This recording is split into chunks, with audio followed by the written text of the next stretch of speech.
Stadium. Well, listen, we do got some stadium noise right now to share, and it looks like this is already, to me, it was a foregone conclusion. But for all those people that want to suspend animation and they didn't think it was going to happen and all this good stuff, here is this was on Twitter today. This talks about the Haslams put this little note out talking about they got that $600 million from Governor DeWine. And it says, we respect a firm commitment and leadership from the Governor DeWine and the Ohio State and House have shown in their collaborative work to find a responsible way to support such a transformative project, one that would create generational impact for our region and the state. Our fans deserve a world-class facility, and we committed to building a state-of-the-art enclosed stadium that resonates with Cleveland and incorporating innovation, bold design, and immersive experience. The new enclosed Huntington Bank Field will be completely fan-centric, first of its kind design in the NFL, and a dynamic venue that draws visitors from across Ohio and beyond for concerts and significant sporting events throughout the year. The premier facility will anchor major lifestyle and entertainment development and be the catalyst for Northeast Ohio's largest economic development project ever, and something our community will be proud of and can enjoy for years to come. We appreciate the support of the state leaders and their belief in their transformative project, Dee and Jimmy Haslam. Now, for all of you guys out there who thought this was somehow going to get stopped or stymied or somehow was going to be something that was going to be, thrown a monkey wrench into it, so to speak, or it was going to be thwarted by the county or thwarted by the state. It was something that was going to be gone. G. Bush, I'm telling you, not so fast, my guy, not so fast. They still got to do some bad. Stop playing around. First and foremost, I like the stadium. I like the idea of it. It's just about who's going to pay for it. Now, me, I'm indifferent. You know why?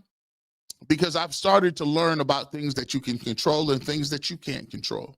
And there are things above my pay grade and things that happen in the political nature and things that happen when it comes to big dollar, big business that regular people like you and I have no control over. That you have no say, you have no vote to put in. This thing was always happening. And this is why I've said for so many years when people talk about politics, they tell you, don't talk about politics. Don't say nothing about politics. People get turned off by politics. I said, I find it funny that everybody willing to talk about politics when it comes to what they can get. See, this was all political. The city was run by, traditionally, inner cities are run by Democratic parties. Even when you deal on that level, Democrats in the lower levels of the city council as well as the county. But this was always big business, bro. You do know who Jimmy Haslam's brother is. He's a former governor. That was already one strike. He already been a billionaire. You do understand that Jimmy Haslam is going to probably be in a couple of years the majority owner for the Milwaukee Bucks, right? That he swings a big sword. And on top of that, House of Representatives, the governor's office, that is run by Republican leadership.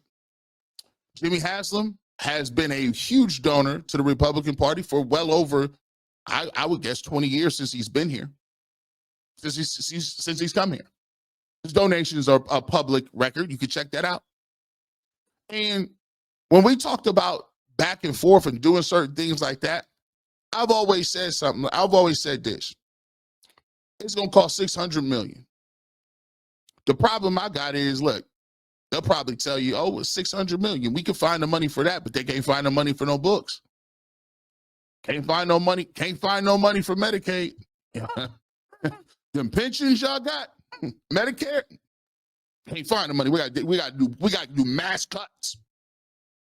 Everybody getting cut. We got to do cuts. We ain't got no time for no research. We ain't got time for no, after school meal programs. You want extracurriculars. You ain't get no new jerseys. That's funny. But I'm not supposed to say that though. But I'm supposed to just sit up here and say, hey, it's a $600 million kick in to a guy that's already a billionaire. See, that's the reality of the situation. Sports was supposed to be a place where we can go and forget about certain things, but it was never a place where you can go and forget about nothing. It's still the have and the have-nots. It's still the rich and the poor. And to be truthful, yes, it would be transformative for the community, but it's more transformative for the Haslams in the NFL. As we talk about the console and the big business, we broke the story. We talk about the NFL colluding. And you say, wow, man, even what's the name? Even Mike Florio had to laugh. It was like, I dropped that crazy story and the NFL didn't stop a beat. Didn't stop one motion. I dropped a collusion story with documents and receipts. Nobody cared. You know why? It's already embedded into their psyche. We've already accepted that the oligarchs in the NFL and the owners do what they want. We know it. We just don't say it out loud. So when you're thinking about the situation with the Haslams and you look at them and they get to the stadium, I'm going to enjoy going to the stadium. I'll go down there once or twice and do my thing. I like Cleveland to have nice things. But the disingenuous part of this whole situation was that people that actually had to sit up here and act like they thought that this was not going down. This was always going down. And both sides knew it. They was going to get that money. Just like, yeah, hey, listen, remember Alonzo in training day? Hey, Detective Hoyt, I need that money. You're going to give me that money. It was going to give you that money. It was going to get that money. They already had that money. They just had to play it out. They wasn't even nervous. They was comfortable. And this is the problem. You see, I don't put it all on the Haslams. I put it on leadership as well. Don't wait for professional teams and rich people to do nothing for you. You're going to have to be a visionary. You're going to have to, Cleveland should have been doing something with the shorefront years and years and years ago. Don't wait on somebody, because when you wait for somebody, it's already too late. When you give them the leverage and give them that say-so, it's already too late. You're supposed to be forward-thinking, always thinking about your legacy, thinking about what's best for the people downtown. And here's the thing. The Browns was down there all them years, and they didn't move on nothing. They let people put red tape up. And this is the thing I want people to know. Don't let nobody put red tape up when you trying to do something, but then they fast-track the other part. Oh, we can't do that right now, a couple of years from now. It's always next year. But when they get the opportunity, when they get that land be ready to move, when that stadium, when all of the dominoes is lined up, guess what? They pull that trigger and ain't nothing you can do.